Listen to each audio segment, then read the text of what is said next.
while we used to live in it, this thing hasn't been used or on the road in over 5 years. So this is a quick look at what it takes to get a camper out of long-term storage. Oh, I'm afraid you don't get to look at this too much, but here's a peek. Long-term storage. Let's see what she takes. Hey, we're getting ready to go mining, which means I need to get the camper. This is the one we lived out of for so many years, up in Alder, but it hasn't been on the road in over 5 years, and they've been pretty hard for it. First off, it got quite the infestation of Mickeys. I believe I got most of that licked. I don't think that came from the camper. Then the switch is crapped out. So yesterday, in order to get it loaded, I had to build a hand crank for it. Actually, it's not the switch. There's no power at the wires. So may or may not be Mickey related. And I had to swap out the batteries. That is the battery from the backhoe and the battery from the bucket truck. You can tell this is a bit of a mess, and the only way to get them out of there was to knock that sidewall out.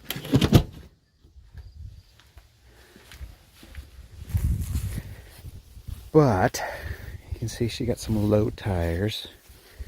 And I protected them from the sun, but I noticed that there was a little damage, even though I had them protected. I feel a ripple through there. So what we need to do is, it has been used as a restroom for building, and you know, it hasn't had water in the tanks, so we've just been flushing with RV antifreeze, but I'm hoping there's not a brown mountain in there. Danny loves that term. I put 10 gallons in the black water tank and 15 in the gray, and I'm going to pull it up here and dump it at the septic RV dump, which was totally there when I bought this place. 100%, I promise. No mountain.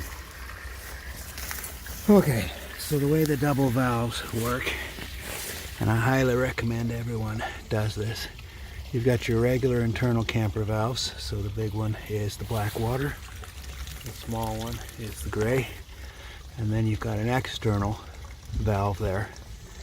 And since a lot of times these things leak, that external one just is a backup.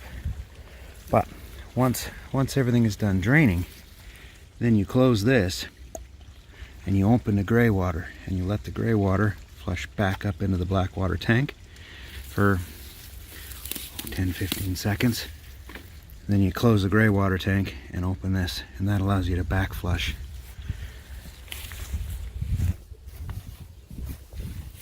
Yeah, so here's what I'll do is I'll crack it, wait for it to start running, then I close that one. You probably can't hear it, but she's back flushing up into the sewage tank. You don't want it to go both ways, so while you're still pushing water in, you close that one.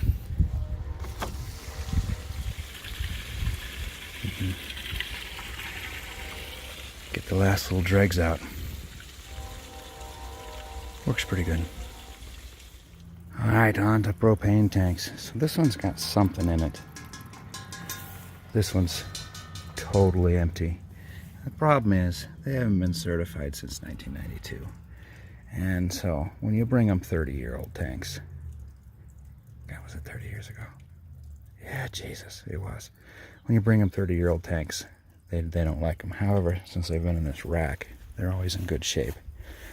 So I like going to my local propane place because so far, the last few years, they've either not said a thing or told me, dude, these tanks are getting old. You need to get them inspected. I wonder Hypothetically, if a fella could just take his number punch and recertify his own tanks. I'm sure that's a crime. Don't do that. Don't do that, no matter how simple it looks. Yeah, I'll have to bring these in, and with luck, they'll go ahead and remind me that my tanks are getting pretty old, and I need to get them recertified, and then they will promptly fill them for me. Here's hoping. So another thing you might find when you pull a camper out of long storage is the refrigerator might not light. So that's a pretty easy fix.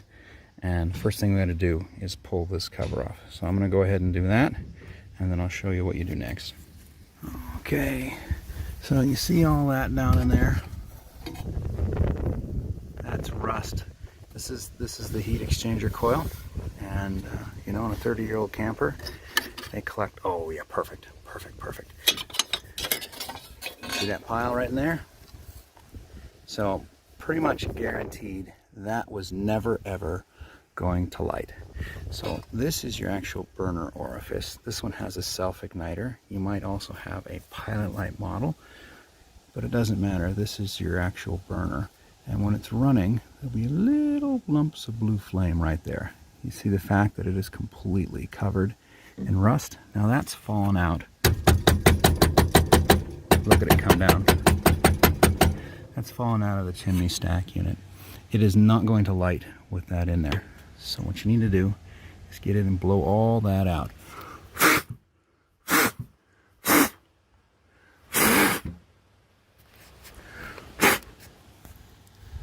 And you might have noticed it actually exposed an additional burner element right there. We should be good at that point. But that is the most common reason. And what I just did is exactly what, not that I'm knocking RV techs, but that's exactly what an RV tech would have just done and charged you $200. So you're welcome on that. We've got the propane turned on. Quarter tank is more than enough, and I'm going to go purge the burners because it's been 5 years since it's had propane in the line, so undoubtedly it's not going to. Put this cover back on.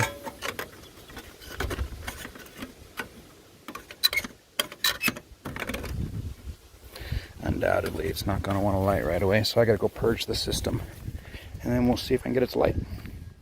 So now we're here to purge the propane lines. What I've got is I've got these two burners on. They've been running for a little bit. You can go until you smell propane. I don't really like to do that, however. There they go.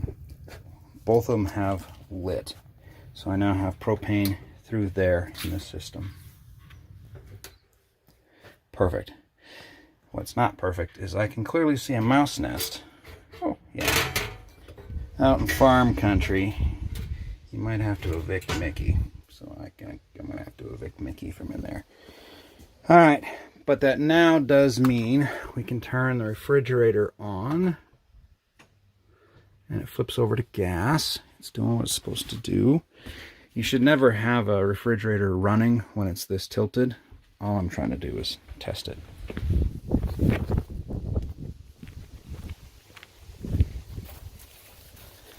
So this refrigerator. Oh, I just heard it light. So we look down in here. You have good flame. If any of that is orange, you need to shut the thing off and blow out that burner again. But ours is not orange. So we're good to go. As I said, however, you don't want it to run this tipped. So I'm going to go shut it back off. That's all put back together. Now this one has had a replacement electronic ignition. I don't know, it's an old Hobart or something. But most common is that down there, and pretty much without a doubt, whenever we get it up to the mining claim, I'll have to do this all over again because so much stuff will have fallen down inside. It's just a factor of age, but it's not hard to do. Okay, so there's the new hose. I got the half-inch 1/2 inch 50. You know, don't be tempted by the great big ones. The camper, even if you hook it up to shore water as it is, could never pull a 5/8 line. And I don't know about yours, but on mine, I have to fill it slow anyways. You notice it's running out because the tank drain is wide open. I'm going ahead and, you know, put some water in, let the water run out. I'll probably do it twice. Oh, Mickey. I cleaned that earlier and he is back. So, it'd be a good time to show you the various sort of ways that I do this. One, pouring RV antifreeze into your holding tanks. That's a sucker's bet. Don't do that. Make yourself up a couple of fittings first. And you notice it's just an old sink line.